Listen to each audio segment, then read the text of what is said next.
aujourd'hui. Alors la recette que je vous propose aujourd'hui, c'est une recette qui est une recette camerounaise, un plat qui est mangé très souvent dans la région du centre-sud du Cameroun et on appelle ce plat le sanga. Le sanga, c'est une recette végétalienne, c'est-à-dire qu'il n'y a pas de viande du tout, c'est vraiment juste à base de légumes. Alors pour le faire, on a besoin de maïs,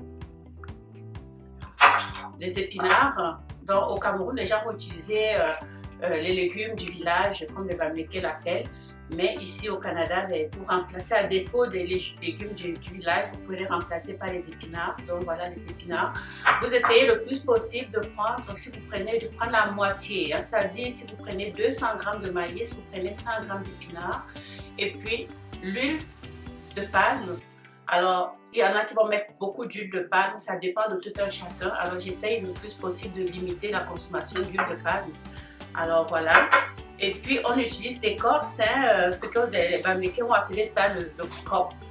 Alors, moi, à défaut de ça aussi, vous pouvez remplacer par la rondelle.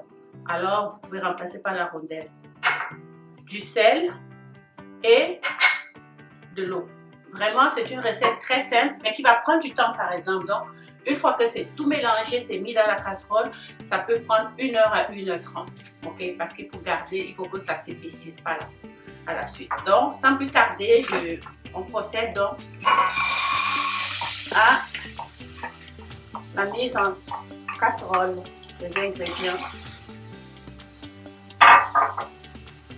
On mélange le maïs. Après ça, on ajoute les épinards.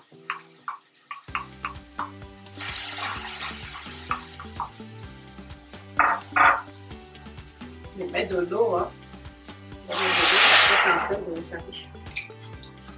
Parce qu'on met assez d'eau, parce que ça va cuire tranquillement. On mélange tout ce qu'on a comme ingrédient. On met l'huile.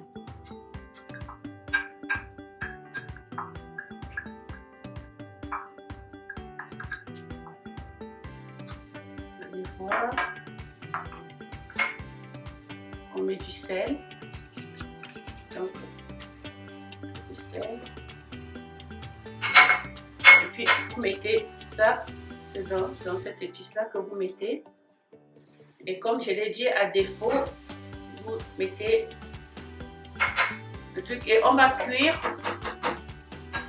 Et on remue pendant la cuisson. Donc, on va cuire pendant 1 heure, 1h30 et je vous reviens.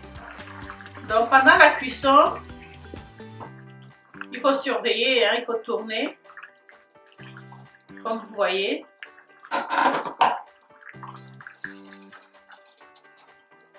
Ça sent l'odeur de l'écorce. Vous voyez l'écorce que je vous ai montré tout à l'heure.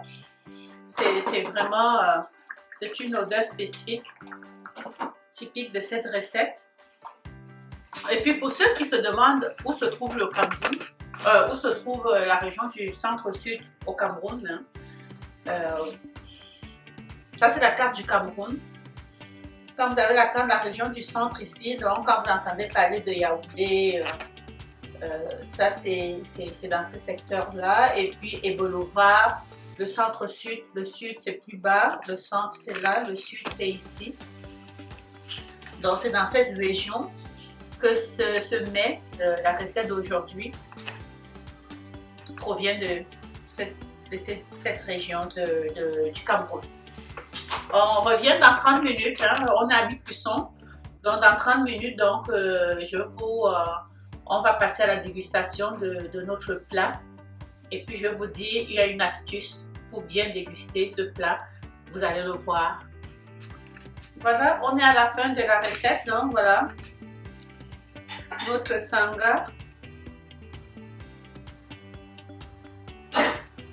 Une recette, alors voilà l'astuce. L'astuce pour bien déguster, pour bien profiter de ce plat, il faut ajouter un peu de sucre à la fin. Ok? Ça c'est facultatif, hein? Si vous n'aimez pas du sucre, mais je vous suggère, même si vous n'aimez pas de sucre, moi non plus je n'aime pas le sucre, mais pour déguster ce plat, j'en ajoute un peu parce que ça fait vraiment une différence, hein? Quand vous faites votre cuisson, vous vous assurez que l'eau l'eau va s'assécher. Il faudra vraiment, il ne faut pas qu'il y ait trop de liquide à la fin, comme vous voyez dans la casserole. C'est ça, ça l'a bien réussi, à mon avis, hein. Voilà, donc,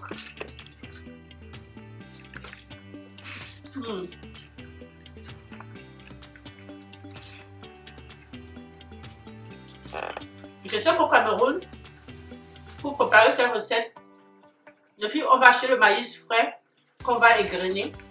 Ici, nous avons la chance d'avoir le maïs égrené aussi sucré, déjà vendu, congelé. Alors c'est ça que j'ai choisi de faire.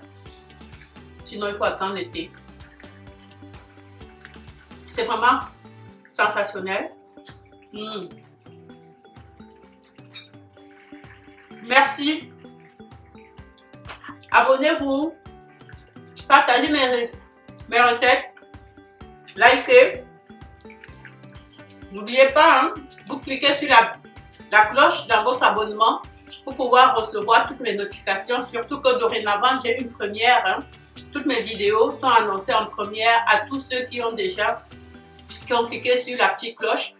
Comme ça, lorsque la vidéo sort en premier dans les premières minutes, dans les 30 premières minutes, on peut discuter en live directement avant que la vidéo n'apparaisse en ligne. Alors voilà, donc soyez nombreux, abonnez-vous et puis je vous adore. Merci, à la prochaine.